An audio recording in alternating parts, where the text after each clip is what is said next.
Has anyone raised their hand, Brian? Yeah, I got one. I got Bob. Well, I'll mute you, Bob. Go ahead and ask the question, buddy. If your question's directed to somebody specific, let us know that first and then ask the question, then we'll unmute the person you're asking. Go ahead, Bob. This is a question to everybody who's spoken. I'm the UK, or was the UK archivist for NA, and in our archive, as James said, we've got a load of stuff, absolute oceans of it. But some of them are photographs, and I want to ask the assembled body what are their views on the display of photographs of NA events. That's just one question I've got. The second question is, would you make the archives available to outside researchers? If you can answer those questions, I'd be very grateful. This is Chris. I'll go ahead and jump in. Thanks so much for that. Those two questions. And to the second question first, with policies in place, archives policies in place, definitely would make stuff accessible. What's interesting is some collections end up in places like the AA General Service Office, where they have very clear archive policies about how you can use material in there. And then some stuff ends up outside of the fellowship. So Brown University in Rhode Island has a couple of collections, including Dr. Bob's collection, Clarence Snyder's, and that's open to researchers, but it doesn't have the same kind of approval process to get in there, and then orientation to what you can and can't do. So it's really up to the researcher to kind of try to respect anonymity and traditions and things like that. To the first question, we've featured pictures of individuals from both AA and NA for inside and outside fellowship presentations. And we've done this with individuals who have deceased, where either the images are kind of already public in some way, or with permission of family. And then when we recorded the basic text history, one of the ways that we did that for internal, fellowship presentation first was to just get permission from the individual. And then when we recorded it for what's going to go up on YouTube, we used old pictures with permission where the person's not quite identifiable, they're 35 years old or so forth. That's my perspective of the Chris and Boyd part of how we've handled those two things. In Greater New York, we decided as a committee not to include any pictures of any living members. We had to get approval to use any pictures of deceased members. We use many pictures in our book of things called in the public domain, which are available for use however you choose to use it, such as the Statue of Liberty. It's part of the public domain and therefore does not require approval.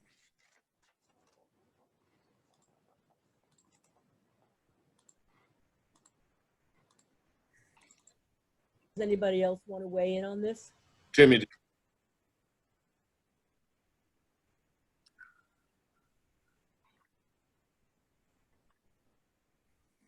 There you go. Jimmy, you had some, right? Yes, Jimmy Attic. So we did quite a few presentations at conventions, at events. At our 30th convention, we had a room, a large room, like a museum. We had historians come with all their stuff. We laid it out. We had to have it under lock and key. We had all convention t-shirts all around the room. We had a video presentation. We used no photographs of any NA members. When we discussed it, we just didn't go there. We didn't think that that was the way to go with that. The second part of sharing archives, that would have to be with permission from our shared services, which is 2 regions. A lot of this stuff is close to the vest. So helping and assisting other history committees is something I'm sure most committees, and I know a lot of individuals, would be willing to do. But sharing of documents and all, that would have to be at the approval of the respective committees. In our case, 2 regions in New Jersey. I hope that answered your question. I'd like to weigh in on the issue of photographs or actually, I'm sorry, sharing archives, sharing archival material. I visited, thanks to Chris and Boyd, I was able to get in touch with the archivist at AA General Service Office. And I went up there, and what was supposed to be a 1-hour interview ended up being like a 4-hour visit. And I learned all about how they run their archives. NA does not yet have, like NAS does not yet have an archive. And any archives that exist in Narcotics Anonymous are held by individual service entities. And each entity might have different guidelines as to how they want to allow their archives to be used.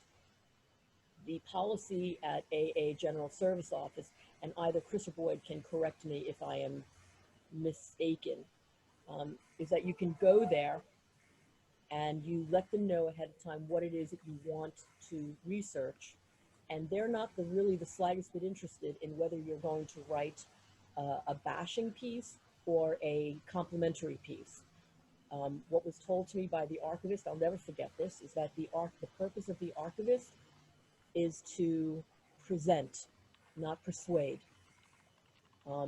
So I would hope that Greater New York region would open its archives to anyone who wanted to look at it, but they can't leave the premises.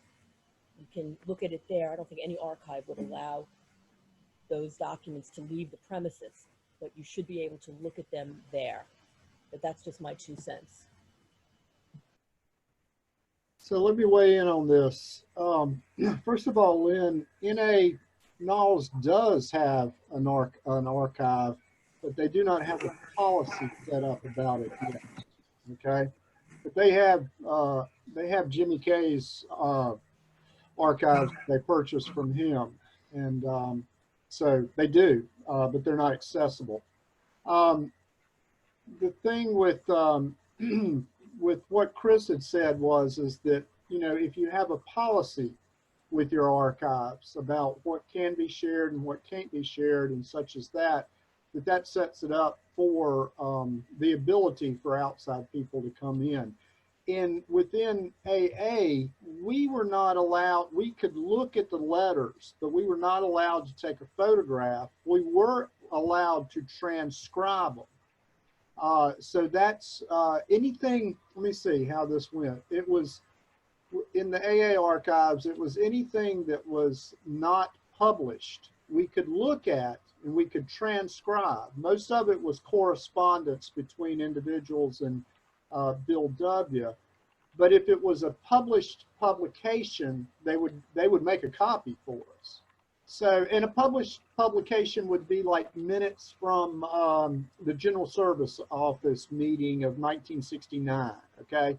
That was published, sent out to the fellowship, you know, we could get a copy of that. A letter from Houston S to Bill W, or, you know, the lady on the West Coast, was unpublished. We had to actually transcribe that into, you know, we were sitting there. You could transcribe it by either doing it on your computer, or we were doing it with digital recorders, just speaking into it, and then we actually had somebody transcribe it afterwards. So, but the thing that Chris brought up was basically it's about a policy. If you have a policy for access, then you really and truly, this is agreed upon by a service committee, then you really have something that you can make available for people. The other thing with the photographs is Chris and I made a decision, and we actually talked with Bill about this, about in our presentation of the A History of a Basic Text, we did use photographs that were taken now, 1980, 81, 82, of members then. But here's an example right now. There's a member that lives in Philadelphia. He was 17 at the time. He's, you know, in his late 50s right now. There's just no different. You just would not know that that's the same person at all. It was done with his permission, you know, to do that. And so that's our take on the on letting it out to the public that will be on YouTube. Now, we do it inside the fellowship with no problem. And that's actually kind of what we were told is if it's inside the fellowship, it's not an issue. If it's outside the fellowship, it should not be full face. So with that being said, you know, thanks. Does anyone else have any other questions? All right, if there's no other questions, you can raise your hand or put up in the chat, or Lynn, you can take it away. Okay, so let's one more time, Brian. Oh, wait, Red, you had your hand up? Who? Redmer. I didn't see any more hands up.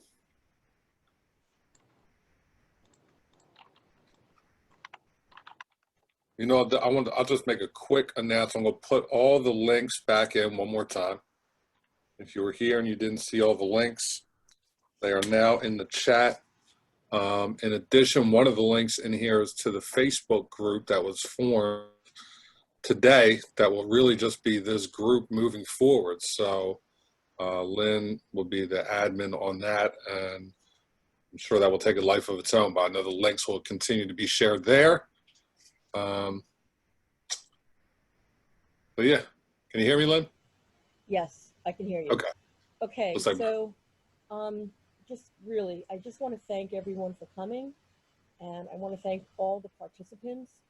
This event went off, this workshop went off much smoother than I thought.